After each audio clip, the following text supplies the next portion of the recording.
Halo teman-teman, semua bisa buka mic-nya. Untuk jika Halo, ada Pak. yang tidak dimengerti bisa ditanyakan. Ya. Yang tadi siapa?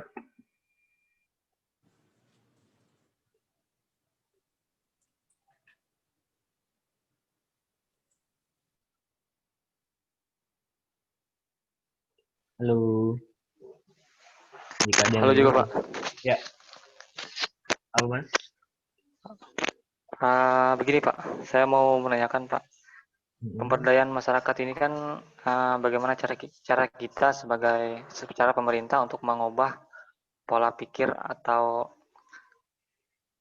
Mm-mm. pola pikir dari masyarakat yang Mm-mm. masih berpikir ketinggalan. Misalnya, Mm-mm. contohnya di kampung, Pak. Mm-mm. Ada sebagian di kampung itu kan menganggap pendidikan itu tidak penting, Pak. Mm-mm. Mereka menganggap bahwa menikah muda itu jauh lebih baik daripada menempuh pendidikan. Mm-mm. Dan ketika kita masuk melakukan pemberdayaan di daerah tersebut, otomatis mereka tidak menerima menerima begitu begitu begitu cepat masukan kita, Pak. Apa yang Mm-mm. harus kita lakukan saat menghadapi situasi seperti itu? Oke, yang pertama dimulai dari pemerintahnya. Pemerintah di sini harus memfasilitasi dulu apa yang diinginkan masyarakat di tempat itu. Misalkan masyarakat di tempat itu ingin fasilitas jalan, misalkan tidak ada aspal di tempatnya, jadi mereka pengen fasilitas aspal, misalkan terus ada jaringan dan sebagainya macamnya yang dibutuhkan oleh masyarakat setempat. Jadi pemerintah harus memenuhi kebutuhan itu dulu, terus selanjutnya pemerintah menyesuaikan keadaan yang di sana, bagaimana tindakan dari masyarakat di sana untuk menerima bahwa pemerintah ini harus masuk ke daerah tempat mereka. Jadi misalkan masyarakat di sana tidak butuh pemberdayaan, artinya pemerintah harus masuk lewat sektor permodalan usaha, misalkan permodalan usaha yang dimana nanti masyarakat ini harus dipadukan menjadi satu atau dikelompokkan dalam suatu bidang usaha untuk menjalankan usaha dan juga dibimbing dibimbingnya sambilan memberi suatu knowledge, suatu pengetahuan. Jadi begitu, Mas. Gimana, ada lagi yang ditanyakan, Mas? Halo, Mas Aldi ya tadi ya? Iya, Pak. Uh-huh. Uh, terima kasih, Pak. Cukup, Pak. Oh. Oke, selanjutnya ada lagi nggak? Ya. Saya Erwin, NIM GB118061 dari kelas B. Sepertinya saya tidak sepakat yang tipologi yang tipe kedua tadi kata Bapak. Masyarakat hanya bisa memberikan pendapat atau masukan kepada mereka, namun mereka tidak bisa ikut serta dalam pengimplementasian dari suatu kebijakan tersebut. Menurut saya Pak, yang itu mungkin tidak sependapat dengan saya, tahu kalau teman lain. Kan sangat penting masyarakat itu ikut terlibat dalam suatu implementasi kebijakan itu, Pak. Bagaimana mereka menilai bahwa kebijakan tersebut itu memang ada efek kebaikannya untuk masyarakat banyak atau tidak, Pak? Atau untuk masyarakat sebagian saja.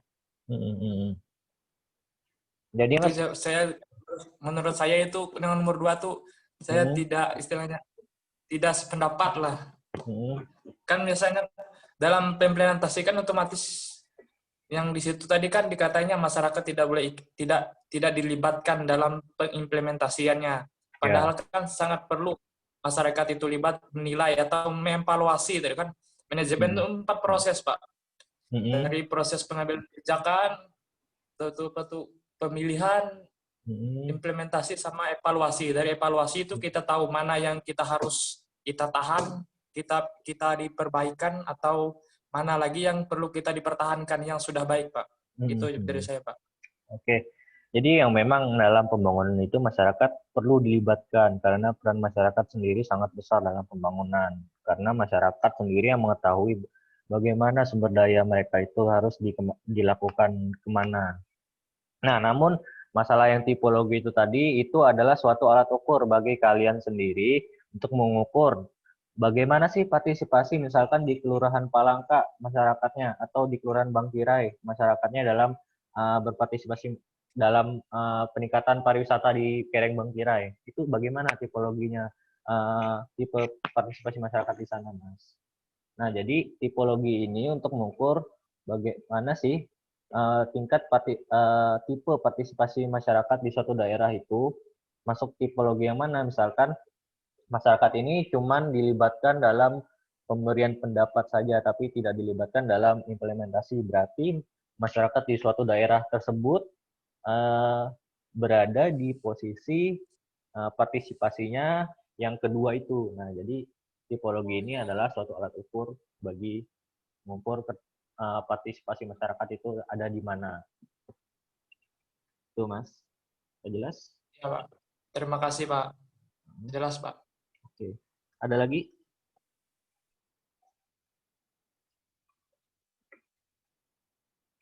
Materi tadi saya lupa record ya. Oke, ada lagi yang bertanya?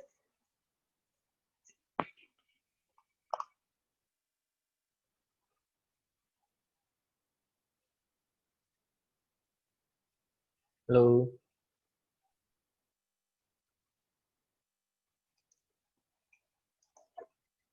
Ya, ada lagi yang bertanya jika tidak ada yang mengerti kontinya? Mbak Agil? Mas Rian, satunya siapa? Mas Rian ya namanya? Oh, salah. Rizky, Pak. Oh ya, Mas Rizky. Ya, ada yang ditanyakan lagi? Jika ada yang tidak ngerti? Tidak ada. Sudah cukup, Pak. Oke. Atau ada yang mau didiskusikan ya?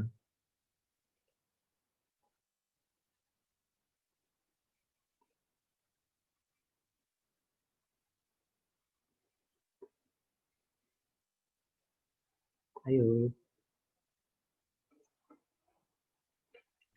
Pak, saya ingin bertanya, Pak. Siapa, Mbak? Dengan Natalia. Ingin bertanya, Pak. Misalnya seperti ini. Ada suatu perusahaan di sebuah desa gitu. Nah, dia ini menerapkan CSR. CSR-nya ini misalnya dalam hal pertanian gitu. Nah, sedangkan di desa tersebut sudah menerapkan gitu, Pak. Dari misalnya dari dari pihak pemerintahannya sudah menerapkan pertanian tersebut. Apakah perusahaan ini wajib untuk melakukan pertanian itu juga sama seperti di desa itu menjalankan atau bagaimana, Pak? Nah, terima kasih, Pak. Oke. Jadi mungkin ya menurut saya ya, karena saya belum tahu pasti gimana cerita aslinya. Jadi mungkin menurut saya sendiri perusahaan tersebut memiliki komunikasi yang buruk dengan pemerintah ataupun suatu kebijakan yang tidak sempurna dijalankan. Maka dari itu adanya suatu miss di situ. Itu yang pertama. Terus atau yang kedua memang ini memang sudah ada kolaboratif antara pemerintah dan juga perusahaan tersebut sehingga modalnya perusahaan menambah ataupun pemerintah itu bekerjasama dengan perusahaan dalam permodalan. Mungkin di situ bisa sudah terjadi.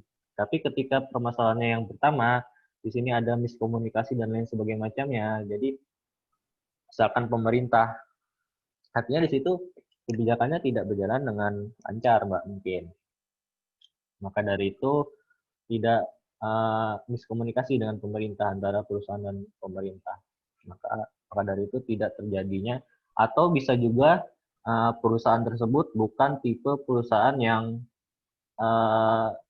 masuk ke dalam kategori TJSL atau masuk perusahaan yang memang bertanggung jawab sosial dan lingkungan. Itu, Mbak, menurut saya. Mungkin dia bukan tipe perusahaan yang masuk dalam kategori TJSL. Kan kategori perusahaan yang masuk dalam kategori TJSL itu merupakan perusahaan yang menggunakan sumber daya lingkungan di sekitar yang menyebabkan adanya kerusakan seperti perusahaan kayu, tambang dan lain sebagainya macamnya, itu berarti masuk perusahaan yang berkewajiban untuk melakukan tanggung jawab sosial itu tadi.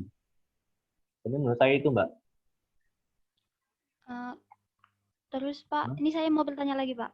Hah? Kemudian kalau misalnya itu sudah terjadi di sebuah perusahaan gitu, terhadap yang terjadi di suatu desa gitu, misalnya sama-sama menjalankan. Nah, apa dampaknya bagi masyarakat Pak? Misalnya kan ini sudah terjadi. Kemudian masyarakat nanti bingung apakah mengikuti kebijakan dari perusahaan atau dari desa seperti itu Pak.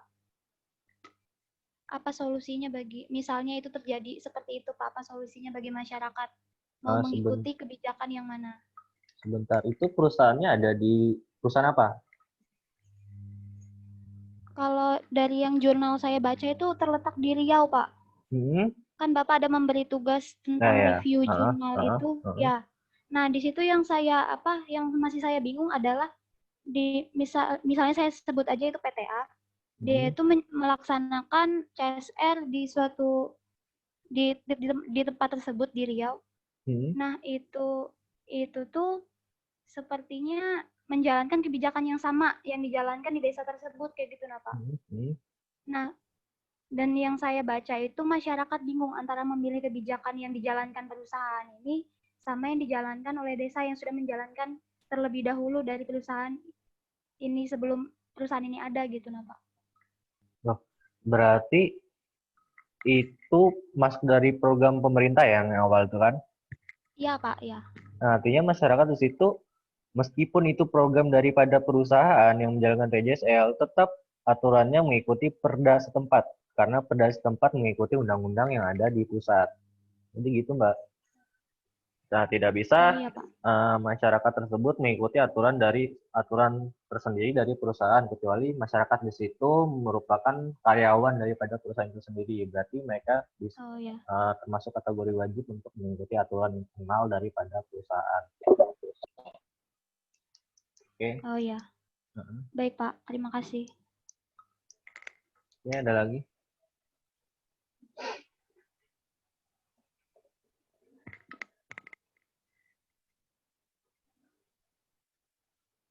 Ada lagi, Mbak?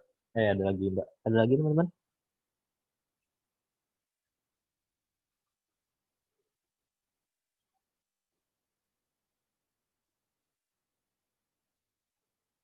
Oke, teman-teman, bagi yang belum buka kamera, silakan buka kamera aja dulu, biar ini.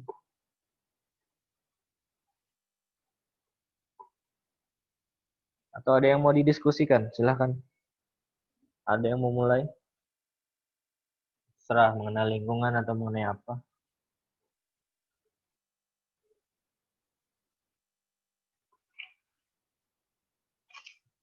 Halo.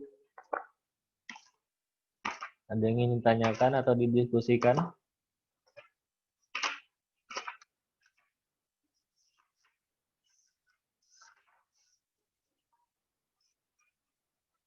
Mas Rizky? Pak, saya ingin... Ya. Perkenalkan, nama saya Regina Amanda Putri, NIM GB 11808 dari kelas B. Saya ingin bertanya, Pak, pemberdayaan itu kan dilakukan untuk melakukan perbaikan yang tidak ada menjadi ada, dan juga untuk meningkatkan kesadaran bagi masyarakat. Nah, yang saya tanyakan, Pak, bagaimana upaya yang bisa kita lakukan atau pemerintah yang lakukan untuk meningkatkan kesadaran masyarakat, Pak? Karena sebagian masyarakat itu ada yang sadar, ada yang tidak sadar, Pak, dalam untuk meningkatkan kehidupannya agar lebih baik lagi, Pak. Ada masyarakat yang mengerti apa yang dikatakan pemerintah, dan ada juga yang tidak mengerti. Jadi bagaimana, Pak, upaya yang kita lakukan untuk meningkatkan kesadaran masyarakat? Sekian, Pak. Terima kasih. Ya. Harus dijalankan dengan inovasi. Pemerintah harus membuat suatu kebijakan-kebijakan yang terkait dengan pembangunan atau yang terkait dengan pemberdayaan dengan berbagai inovasi. Jadi pemerintah itu harus mengerti apa yang diinginkan oleh masyarakat setempat, bagaimana seharusnya yang akan dilakukan bagi masyarakat setempat. Misalkan masyarakat setempat itu tidak menginginkan adanya pendidikan di situ. Nah, artinya pemerintah harus main di sektor di sektor kegiatan kesehatan misalkan, atau di sektor permodalan usaha yang membuat mereka itu dapat merangsang kegiatan usaha-usaha yang akan dijalankan oleh kelompok masyarakat atau masyarakat individu tersebut. Ini menurut saya itu, Mbak, kurang lebih sama dengan pertanyaan yang sebelumnya juga tadi. Ada lagi, Mbak? Ya, baik, Pak. Terima kasih jawabannya, Pak. Oke. Oke, ada yang didiskusikan?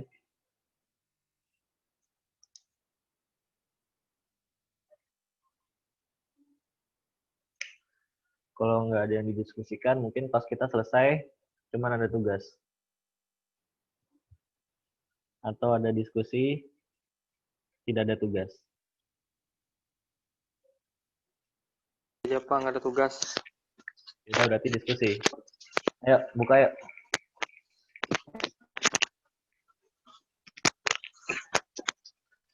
Jadi gini Pak, terkait pemberdayaan, saya lihat sebagian orang ada yang mengambil kesempatan dalam hal ini, contohnya seperti pengusaha Pak. Seperti di suatu daerah, ada seorang pengusaha lah katakanlah, sengaja ingin membangun Indomaret semuanya di kabupaten. Banyak masyarakat yang tidak menerima dengan adanya pembangunan Indomaret tersebut. Mengapa mereka tidak menerima? Karena pedagang-pedagang kecil di situ akan mendapatkan efeknya, Pak. Otomatis masyarakat yang ada di kabupaten akan beralih berbelanja ke Indomaret tersebut. Makanya ada sebagian kabupaten yang tidak menyetujui adanya pembangunan Indomaret di daerahnya, Pak. Terkait hal tersebut, menurut Bapak, bagaimana, Pak? Mungkin itu, Pak. Oke. Yang masalah seperti memang akan sering terjadi ya. Karena kehadiran suatu retail modern, Indomaret tersebut, dapat berimbas buruk kepada pedagang-pedagang yang tradisional.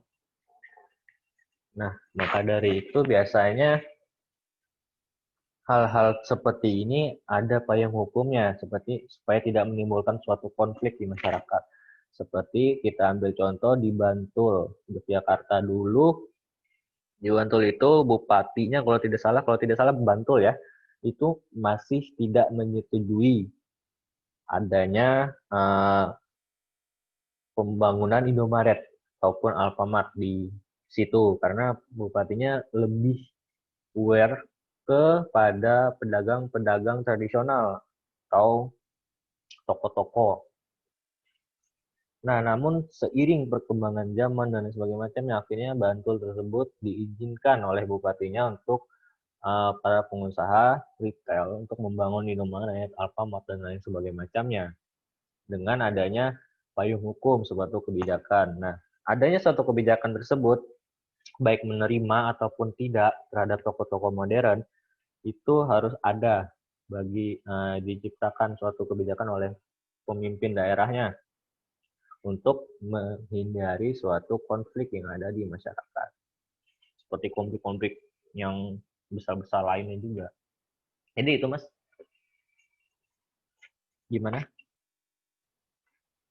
Mas, Mbak ya? Mbak apa Mas saya lupa saya. Iya Pak, bisa diterima Pak. Tapi saya mau menanyakan Pak, payung hukum yang seperti apa Pak yang pemerintah berikan untuk melindungi para pedagang kecil tersebut Pak? Ya, berupa suatu kebijakan yang menekan bahwa tidak adanya contoh dari segi izin tidak diperbolehkannya suatu pengusaha itu mengurus perizinan usaha untuk membangun Indomaret misalkan, itu bisa diterbitkan oleh pemerintah. Namun masing-masing daerah memiliki suatu kebijakan untuk menyikapi hal itu. Jadi menurut saya kebijakan atau payung hukumnya yang itu adalah suatu peraturan daerah yang dibuat oleh kepala daerah untuk menanggapi hal-hal tersebut. Jadi itu Mas, gimana? Oh iya Pak, bisa diterima Pak. Ada lagi? Ya, terima kasih banyak Pak. Oke. Ada lagi?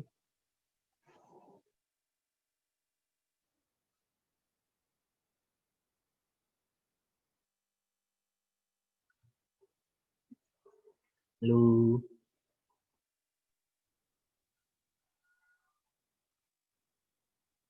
teman-teman. Ada satu lagi Pak yang perlu diskusikan Pak, kalau menurut saya. Itu kan misalkan perusahaan masuk, contohnya di daerah kami itu ada perusahaan masuk, tambang emas. Tambang emas itu kan besar, padahal kan di situ masyarakat punya alat sendiri untuk yang seperti orang tuh istilah kata cari emas tanpa perusahaan punya emas sendiri, cari tambangnya punya kepala keluarga sendiri gitu Pak. Itu kan mereka yang sering kena razia, itu kan kasihan mereka Pak, bahkan mereka bisa langsung mereka masukkan ke, kalau nggak salah tuh langsung diproses ke hukum. Semalam kemarin tuh Pak ada ketemuan dibakar mereka alat masyarakat Pak. Alat-alat masyarakat tuh dibakar. Sedangkan perusahaan itu istilahnya memberikan apa tuh efek positifnya kepada masyarakat tuh sangat kurang Pak. Padahal masyarakat punya potensi sendiri di situ dan bisa mengelola sendiri Pak. Gimana menurut Bapak itu Pak? Jadi perusahaan tersebut apakah legal atau ilegal, Mas? Kalau yang punya keluarga tuh kan, kalau yang punya keluarga tuh kan ilegal. Kalau yang perusahaan tuh jelas kan mereka pasti ada izin. Tapi kan efek positifnya kepada masyarakat tuh sedikit Pak. Nah itu banyak menguntungkan mereka yang istilahnya yang banyak modal. Oke, yang pertama itu memang kurang lebih sama yang tadi ya.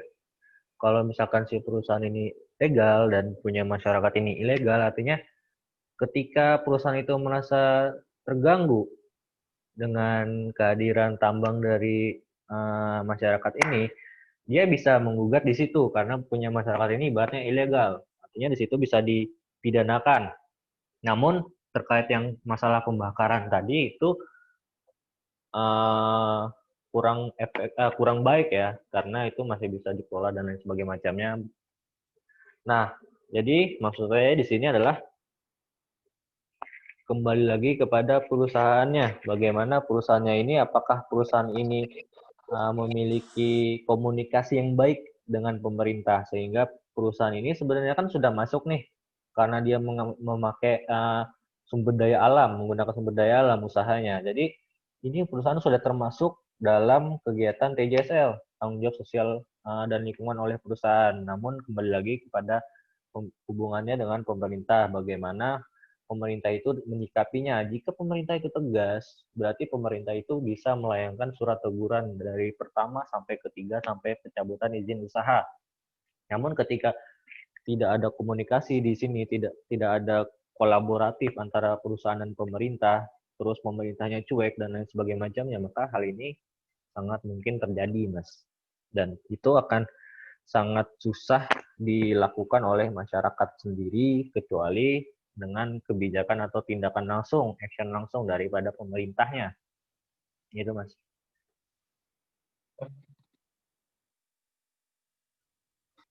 Gimana?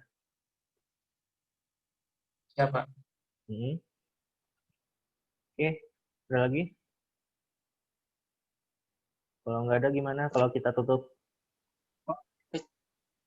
Ya? Saya mau menanyakan mungkin sama seperti Erwin tadi Pak, pertanyaan saya terkait pemberdayaan juga. Pemerintah melarang untuk melakukan penambangan pohon secara ilegal. Dan kita tahu bahwa penambangan pohon secara ilegal masyarakatnya tidak menerima itu, termasuk di daerah saya. Mengapa kami tidak menerima? Karena kami yang dari daerah Kalimantan Tengah, dari daerah Kalimantan Tengah sebenarnya, untuk membuat bahan pokok untuk membuat rumah, kami menggunakan kayu. Dan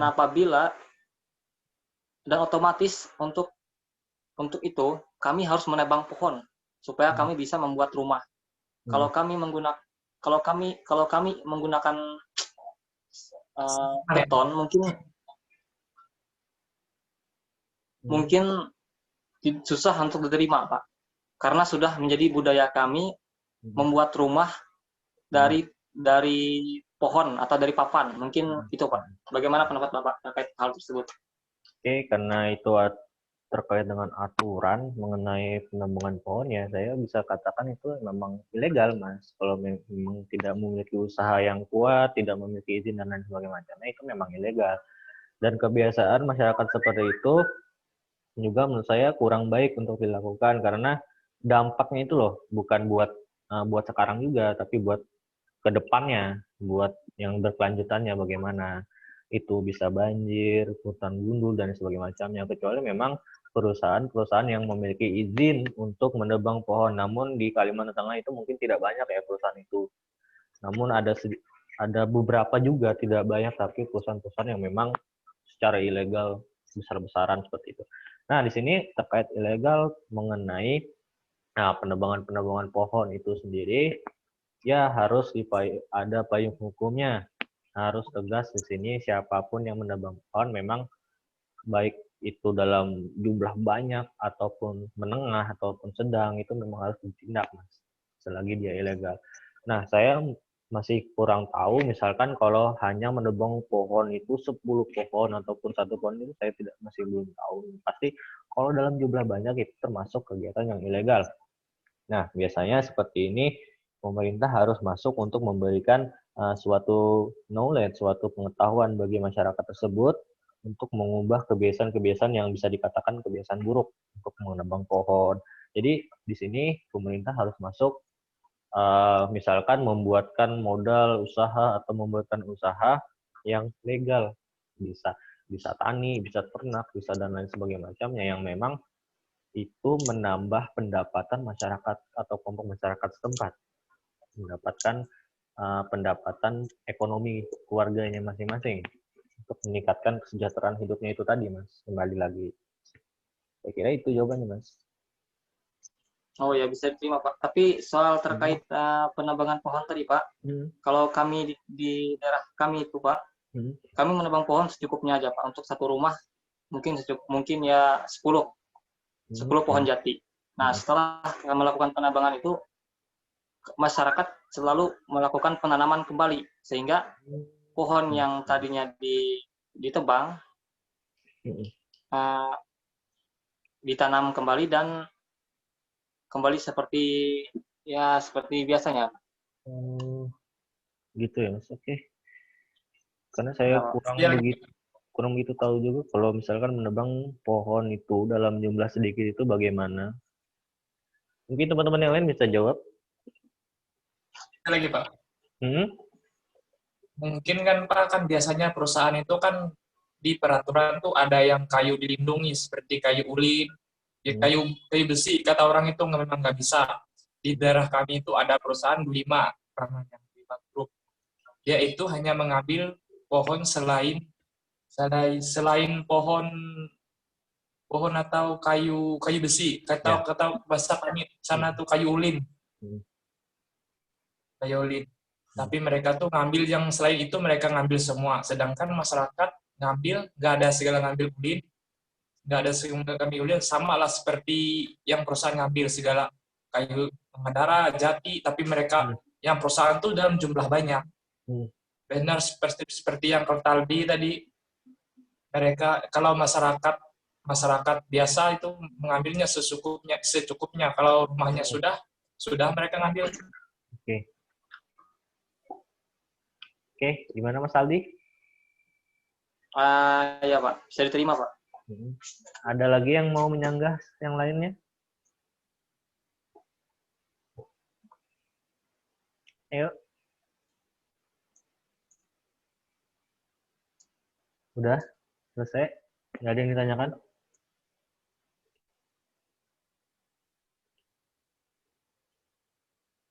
Oke, untuk komite Minum gimana? nggak apa-apa aja lah, Pak. Hah? Sambil minum nggak apa-apa aja lah. Ya, ya nggak apa-apa, nggak apa-apa. Untuk komite absennya udah di iniin. Sudah, Pak. Oke. Di grup sudah di-share sama di chat Zoom ini sudah aku kirim tadi, Pak. Oh, oke. Oke, kalau nggak ada yang bertanya mungkin cukup sampai di sini aja.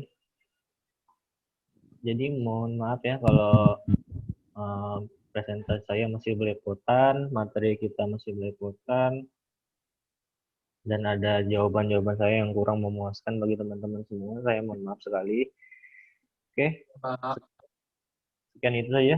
Sampai jumpa di hari Senin. Oh ya, hari Senin kalian pengennya jam pagi atau jam sore? Senin kosong nggak kalau pagi? Biar lebih nice, Pak. Senin ada Kuliah Pak. lain, Pak. Oke, Ini berarti ada berarti penelitian masuk. berarti tetap sore aja ya, cuman jam 3:30 karena bagi yang muslim mungkin sholat asar dulu ya. Iya Pak. Iya, Pak. Oke, itu aja teman-teman. Kita sampai jumpa di hari Senin lagi ya. Baik. Baik, Pak.